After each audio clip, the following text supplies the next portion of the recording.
victorieux, j'espère que vous allez bien. On se retrouve sur la chaîne de la femme victorieuse. Moi c'est Oriane, pour ceux qui ne me connaissent pas. Je viens de la Martinique et je fais partie de l'une des présentatrices. Aujourd'hui, donc c'est la reprise, on se retrouve après quelques mois. Je suis contente, un peu stressée de reprendre les vidéos face cam, etc. Je prie que Dieu me conduise durant cette vidéo qui a pour thème l'entrepreneuriat. Alors c'est un thème vaste. Je pense qu'aujourd'hui on va essentiellement parler des dons et des talents que Dieu a mis en nous, des dons et des talents, et comment en fait passer de ok, Dieu a mis un certain nombre de choses en moi, maintenant comment faire pour faire ce que Dieu attend de moi, comment faire pour passer à l'action, pour entreprendre. Donc voilà, tout d'abord on va commencer par les dons et les talents. Alors Dieu a mis en chacun d'entre nous des dons, des talents, des grâces, afin que nous puissions en fait dans un premier temps faire ce qu'il attend de nous. Je sais qu'il y a certaines personnes qui se disent oui, mais moi je n'ai pas de don, je n'ai pas de talent, je ne sais pas ce que Dieu me demande, je ne sais pas faire grand chose, je ne vois pas, etc. Il y a plein de questions qu'on peut se poser. Mais il est important de savoir que, alors dans la Bible, Dieu dit dans Genèse qu'il a créé l'homme à son image. Donc créons l'homme à notre image, donc à l'image de Dieu, de Jésus et du Saint-Esprit. Donc c'est vraiment important de savoir que même si on n'a pas encore identifié quels sont les dons et les talents que Dieu a mis en nous, mais en fait on en a. On a juste peut-être pas conscience, mais on en a. Il est important aussi de savoir que parce qu'on en a, à ce moment-là, il faut les chercher. Il faut savoir, Seigneur, ok, tu as mis des dons et des talents en moi. J'aurais aimé savoir, en fait, quels sont-ils? Qu'est-ce que tu as mis en moi? Qu'est-ce que tu m'appelles à faire, etc. Au mois d'août, donc avec l'association Sororité, on a organisé une retraite donc pour les femmes chrétiennes. Si vous voulez vous abonner, vous adhérer à l'association parce que vous êtes en Martinique, je vous mets les infos en quelque part. Donc je disais qu'on a organisé une retraite donc pour les femmes chrétiennes, les femmes qui veulent avancer avec Christ, donc au mois d'août, qui a duré 4 jours. Et lors de cette retraite, on a fait un atelier spécifique sur les dons et les talents. Déjà, l'idée, c'est de définir qu'est-ce qu'un don, qu'est-ce qu'un talent et comment pouvoir les identifier pour tout simplement faire ce que Dieu nous demande de faire. Donc, dans un premier temps, il y a une différence entre les dons et les talents. Alors, du coup, on va faire simple, on va reprendre l'atelier ensemble. Donc, j'ai repris mes notes et en fait, je vais clairement vous partager ce qu'on a vu avec les filles lors de la retraite. Donc, je disais, quelle est la différence entre les dons et les talents? Un talent, qu'est-ce que c'est? C'est un trait inné, génétique ou acquis par l'expérience. Tandis qu'un don, c'est un don spirituel qui est l'œuvre de la puissance de l'Esprit Saint. Tout le monde, donc chrétien ou non, que vous croyez en Dieu ou non, vous avez des talents. Tandis que les dons spirituels, sont vraiment attribués par le Saint-Esprit. Ça veut dire que toi là qui me regardes, tu as un talent. Tu ne le connais peut-être pas encore, mais tu as un talent. Donc, toute personne, qu'elle croit ou non en Dieu, en Christ ou non, qu'elle croit ou pas, a des talents naturels, innés, génétiques. ou acquis par l'expérience, comme je le disais tout à l'heure là, par l'entourage familial, par les personnes qui les côtoient, etc. Donc, ça peut être la musique, ça peut être de l'art, ça peut être les mathématiques. C'est vraiment ce que Dieu a voulu donner à chacun. Donc, dès la naissance ou par l'expérience. Ensuite, les dons spirituels, eux, sont attribués aux croyants par le Saint-Esprit au moment où ils mettent leur foi en Christ par le pardon de leurs péchés. À ce moment-là, le Saint-Esprit donne aux croyants des dons spirituels selon sa volonté. On peut prendre comme base, comme référence, 1 Corinthiens 12, versets 8 à 11.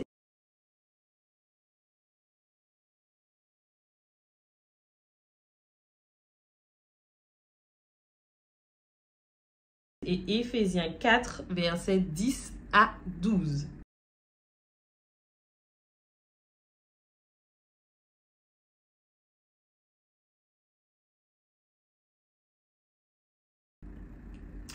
Quoi qu'il en soit, il est nécessaire quand même de pouvoir chercher, connaître ce que Dieu a mis en chacun de nous. Il suffit de lui demander. La référence, Matthieu 7, versets 7 à 8. Demandez et on vous donnera, cherchez et vous trouverez, frappez à la porte et on vous ouvrira. Oui, celui qui demande reçoit, celui qui cherche trouve, et si quelqu'un frappe à la porte, on lui ouvre. Ça veut dire qu'après avoir visionné cette vidéo, cherche ce que Dieu a mis en toi. Va puiser dans la prière, dans l'interrogation avec le Saint-Esprit, qu'est-ce qu'il a mis en toi. C'est véritablement important que tu puisses savoir. En tout cas, pour la suite, en fait, c'est... Imagine, tu es là et tu vis ta vie tranquillement. Et en fait, Dieu a mis quelque chose en particulier en toi. Tu n'en as pas conscience. Et en fait, ce qu'il a mis en toi, c'est ce qui pourrait ouvrir des portes que tu n'imagines même pas. Et en fait, là, comme tu n'en as pas conscience, ben, en fait, tu vis ta vie sans saveur, sans rien du tout. Alors qu'en fait, Dieu, il a dit dans sa parole qu'il a des projets de paix et non de malheur, un avenir plein d'espérance pour chacun d'entre nous. Donc, imagine que, en fait, les talents qu'il a mis en toi, les dons qu'il a mis en toi, en fait, vont te permettre de pouvoir marcher dans sa volonté pleinement, mais en plus de ça, de vivre une vie, une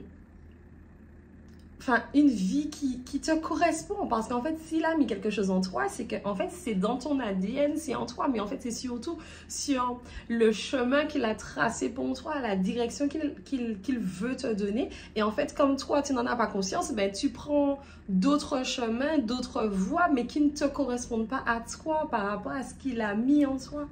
Mais c'est un peu triste quand même. C'est un peu triste quand même de se dire qu'on a été créé par notre Dieu qui a mis des choses en nous et qu'en fait qu'on ne peut même pas faire ce qu'il attend de nous parce qu'on n'en a pas conscience. C'est chaud. C'est vraiment chaud. Ah oui, c'est vraiment chaud.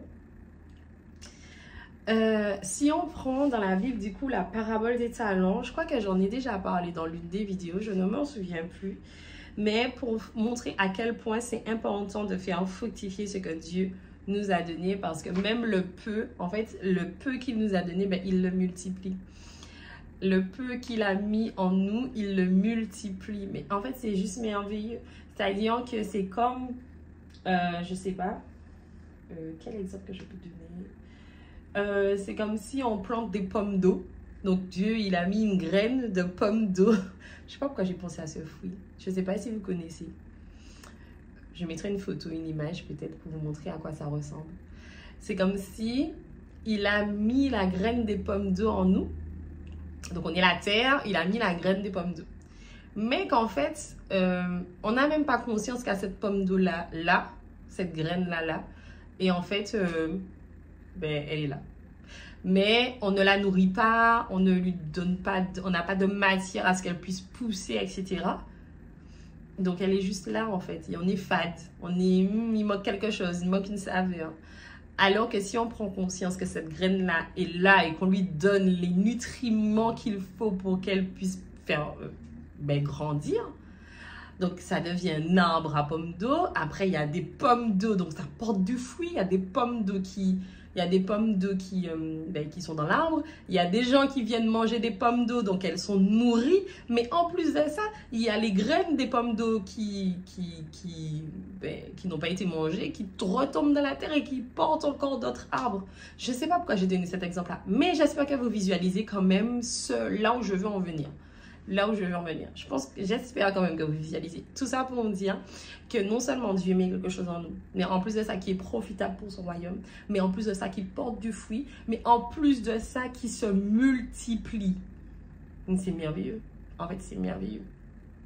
Du coup, la question c'est, ok, c'est bien beau tout ça, la théorie, tout ça. Mais comment réellement connaître les dons et les talents que Dieu a mis en moi? Comment je fais pour savoir ce que Dieu attend de moi? Comment je fais pour savoir en fait ce qu'il y a au fond de moi? Vous savez quoi? C'est simple, c'est tout simple. Donc on a vu demander à Dieu, donc par la prière, mais aussi il y a des questions qu'on peut se poser pour cela. Des questions mais vraiment pratico-pratiques. Par exemple, qu'est-ce que tu fais sans même y penser, comme si c'était super facile? Ok, donc tu te poses. Alors, de manière pratique ou pratique, on prend une feuille, on note et on se demande, ok, qu'est-ce que j'aime faire? En fait, on n'a pas conscience que parfois quelque chose qui est inné, c'est à l'intérieur de nous en fait. C'est quelque chose qui est fait de manière automatique. C'est quelque chose que on ne prend même pas conscience que c'est quelque chose d'extraordinaire. Ça peut être, non mais en vrai, vous imaginez pas, ça peut être juste savoir écrire sans faire des fautes. Savoir écrire sans faire des fautes. Ça peut être un talent. Vous imaginez? Savoir écrire sans faire de fautes. C'est un talent. Ça peut être, je sais pas, repasser sans qu'il y ait de plis. Ça peut être un talent. Il y a plein d'exemples. On voit des talents en mode quelque chose d'extraordinaire, etc. Mais ça peut être des choses simples. Ça peut être pouvoir parler aisément ou parler sans faire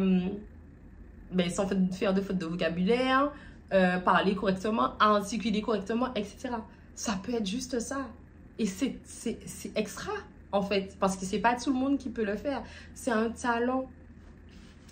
Du coup, oui, du coup, il y a plusieurs questions qu'on peut se poser. Si je pouvais faire une seule chose toute ma vie sans jamais me lasser, ça serait quoi? Voilà, en fait, ça peut être aussi, dans mon enfance, alors, pour ma part, je vais vous donner un exemple. Pour ma part, ça a été de faire une rétrospection. Donc, au moment où je cherchais, où je demandais à Dieu, oui, mais Seigneur, qu'est-ce que tu attends de moi? Qu'est-ce que tu as mis en moi? J'entends tout le monde parler des dons, des talents, etc., etc. Mais qu'est-ce que tu as mis en moi? Je veux savoir parce que je ne peux pas rester là. Je veux faire ta volonté. Mais ta volonté aussi passe par le fait que je puisse prendre conscience de ce que tu as mis en moi pour que je puisse faire ce que tu attends de moi. Et du coup, moi, ça a été, ok, faire une rétrospection. Oriane, en fait, vraiment, le Saint-Esprit a mis ça dans mon cœur. Oui, mais souviens-toi, qu'est-ce que tes proches disaient de toi quand tu étais petite? Qu'est-ce que tu kiffais faire quand tu étais petite? Si je vous dis. C'est assez drôle, mais en vrai, quand j'étais petite, j'aimais faire des spectacles. J'aimais faire des spectacles. J'aimais faire des trucs. Je pense que les filles qui sont antillaises là, les gens qui sont antillais, vous connaissez ça, quand il y a les regroupements de famille et tout, et qu'on se met à faire des spectacles de danse et on demande l'attention de tout le monde et tout, on prépare des chorégraphies, etc. Je pense que je ne suis pas la seule, sauf que j'aimais particulièrement faire ça. Mais en fait, je n'attendais que ça. J'attendais que les réunions de famille pour pouvoir m'exprimer, pour pouvoir chanter, pour pouvoir danser, pour pouvoir être le centre de l'attention. C'est hallucinant. J'aimais vraiment ça, faire des pièces de théâtre. Ah, je pensais que j'aurais été chanteuse internationale. Je ne sais pas du tout chanter. Mais je pensais que j'aurais été chanteuse internationale. Et en fait, du coup, ça m'a montré que la prise de parole, le fait de pouvoir pas être au centre de l'attention, mais de pouvoir transmettre quelque chose aux autres, des émotions, la joie de vivre, prendre la parole en public, etc. C'est pas tout le monde qui est en capacité de pouvoir le faire. Et je vais même aller plus loin. Donc Dieu m'a montré ça, et aussi donc il y avait cette partie-là et le fait que j'aime beaucoup, en fait je peux pas expliquer, mais prendre soin des autres. Prendre soin des autres. En fait, quelqu'un qui n'est pas bien, quelqu'un qui vit une difficulté, qui traverse un problème, en fait, tout mon corps, tout mon intérieur ne sera pas bien parce que cette personne est en souffrance. En fait, depuis petite, c'est comme ça que je suis. J'étais toujours celle où je veux aider les autres, je veux les accompagner, je veux prendre soin d'eux, etc. À mon détriment, donc c'était pas forcément une bonne chose, mais à mon détriment, et c'était vraiment important pour moi. Du coup, donc il y avait ces deux parties, mais c'est vraiment en faisant une rétrospection. Ok, qu'est-ce que ta famille pensait de toi? Qu'est-ce que tes proches pensaient de toi? Qu'est-ce que tes camarades de classe pensaient de toi? Quand tu es arrivé, quand tu as grandi au fur et à mesure, qu'est-ce qui est resté, qui a perduré? Qu'est-ce que tu aimais faire? Qu'est-ce que les gens disaient de toi aussi, de manière positive, de manière négative aussi, sans pour autant que ça devienne mon identité. Mais vraiment, qu'est-ce que... par exemple, le fait d'aider les autres, ça peut être... ça pouvait être, être négatif pour les autres, mais pourtant, c'était quelque chose de positif pour moi. Tout ça est aussi bizarre que ça puisse l'être. En grandissant... par exemple, la prise de parole à un moment donné où je devais réellement prendre la parole. Donc, Dieu m'a révélé ça, etc. Mais au moment où je devais le faire, je paniquais. Au moment où je devais le faire, j'avais vraiment peur de le faire. Je tremblais quand j'avais un micro en main. C'était très, très compliqué pour moi. Et en fait, je me suis rendu compte aussi que, en fait, étant donné que Dieu me montrait ce qu'il attendait de moi, au fait, c'est attaqué aussi. Ça veut dire quoi? Ça veut dire que ce n'est pas parce que tu as un talent ou que tu as un don que tu n'auras pas des difficultés, tu n'auras pas de combat.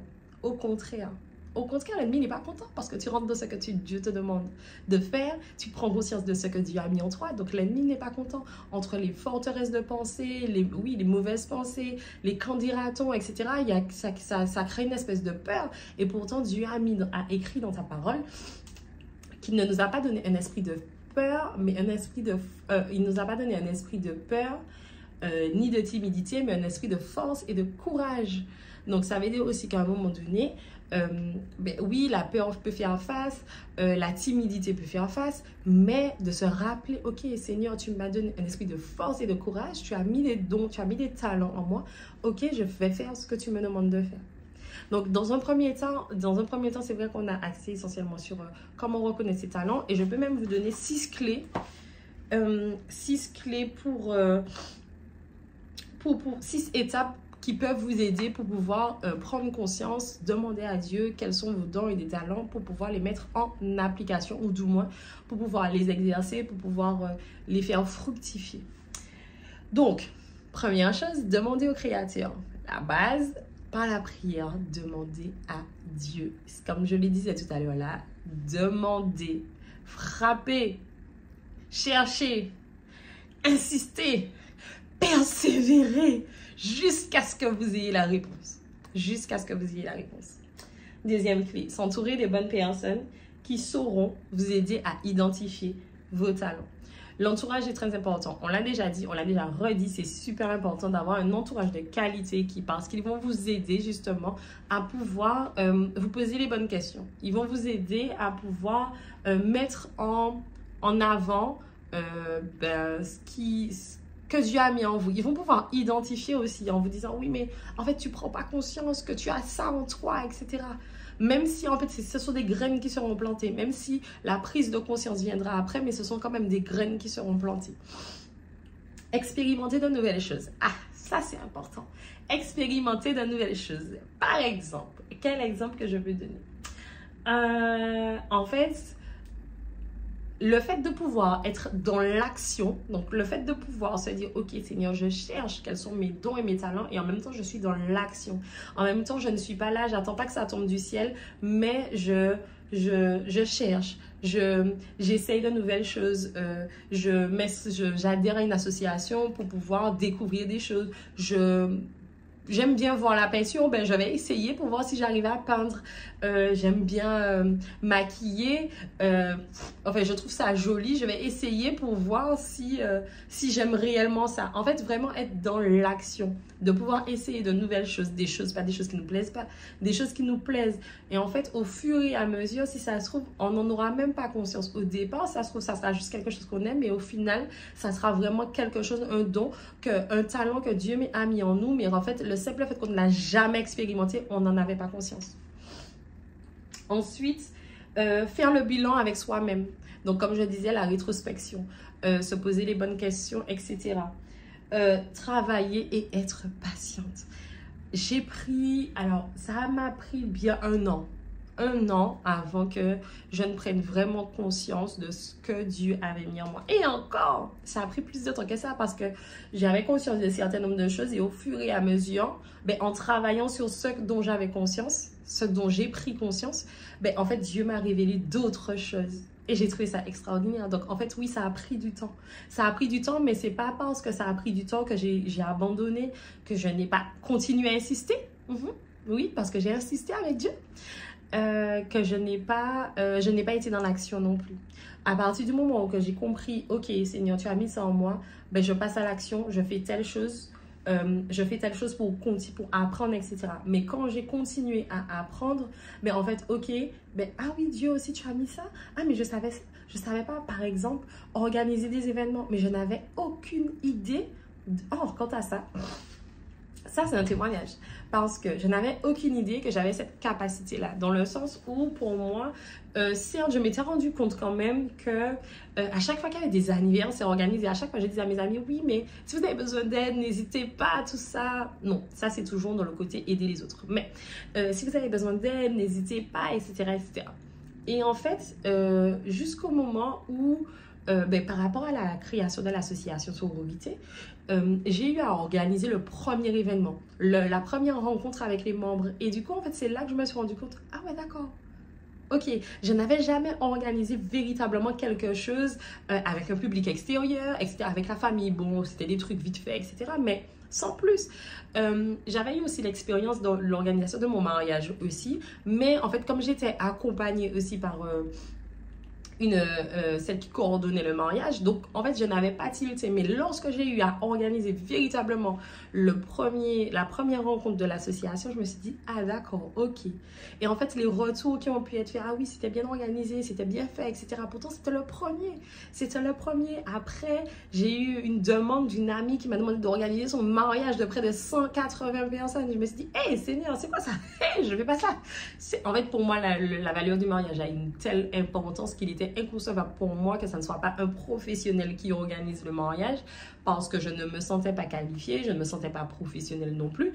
Et du coup, loin de moi d'imaginer que j'aurais pu organiser, donc le Saint-Esprit m'a vraiment convaincu que je pouvais le faire, mais loin de moi d'imaginer que j'aurais eu à organiser un mariage. Ça a été le premier, il y en a eu un deuxième, il y en aura un troisième. Donc vraiment, c'est quelque chose que en fait, Dieu m'a révélé au fur et à mesure parce que j'étais dans l'action, parce que j'étais en train de... je faisais ce qu'il me demandait de faire par rapport à l'association. Et je me suis lancée. J'ai pas... Ça aurait pu mal se passer aussi, hein. Ça aurait pu être quelque chose qui se passe pas bien. Mais quoi qu'il en soit, l'idée c'était de passer à l'action, c'était de pouvoir faire ce que Dieu me demandait de faire au moment où il me le demandait de faire. Donc je disais faire la rétrospective, faire le bilan de soi-même, travailler et être patiente. Et du coup, ça va de pair, vaincre la procrastination. La procrastination, quelque chose qui est très compliqué à gérer. Parce que à chaque fois, on remet à dire, mais oui, mais bon, c'est bien gentil, c'est bien joli. Je vous donne un simple exemple de cette vidéo que je devais tourner il y a déjà 2 semaines. Et je me suis fait de violence aujourd'hui. Bon, il y avait plusieurs raisons. Le stress du du retour. Qu'est-ce que je vais leur dire? Seigneur, qu'est-ce que tu me mets à cœur? Etc., etc. Et au final, ben là, je me suis dit, ok, Oriane, vas-y, lance-toi. Et puis aussi, j'ai une très belle réaction allergique sur mon visage. Voilà. Et qui me disait, ouais, mais non, Oriane, c'est pas joli, nanana, bref, la gênance, etc. Donc après, je me suis dit, c'est pas grave. Vas-y, de toute façon, c'est pour la gloire de Dieu, c'est pas grave, on fait abstraction de tout ça. Fais ce que tu dois faire, et puis voilà. Donc, du coup, on reprend les 6 étapes. Demander aux créateurs. La première chose, c'est trouver des bonnes personnes qui sauront nous aider à identifier les talents, expérimenter de nouvelles choses, faire un bilan avec soi-même, travailler et être patiente et vaincre la procrastination. Donc voilà, j'espère qu'en tout cas cette vidéo vous aura aidé. Je l'espère de tout cœur. Du coup, je crois qu'on se retrouve pour la prochaine vidéo, pour la suite. Oui, on fera la suite. Donc, je pense qu'on verra, ben, comme je l'ai dit au début de la vidéo, mais après, le fait de connaître ses dons et ses talents, ben, passer à l'action. Comment entreprendre, qu'est-ce qu'on peut mettre en place, comment savoir ben, ce que Dieu veut que je fasse avec les dons et les talents qu'il a mis en moi. Est-ce que oui, entreprendre, ça veut dire, ben, c'est bon, je quitte le salariat, je quitte le salariat et que maintenant je deviens entrepreneur ou bien pas du tout. Non, vraiment, on va voir tout ça ensemble. Donc, on en aura encore pour quelques vidéos. En tout cas, j'espère que vous serez là jusqu'à la fin. Et on se retrouve pour une prochaine. Allez, bisous, bye bye.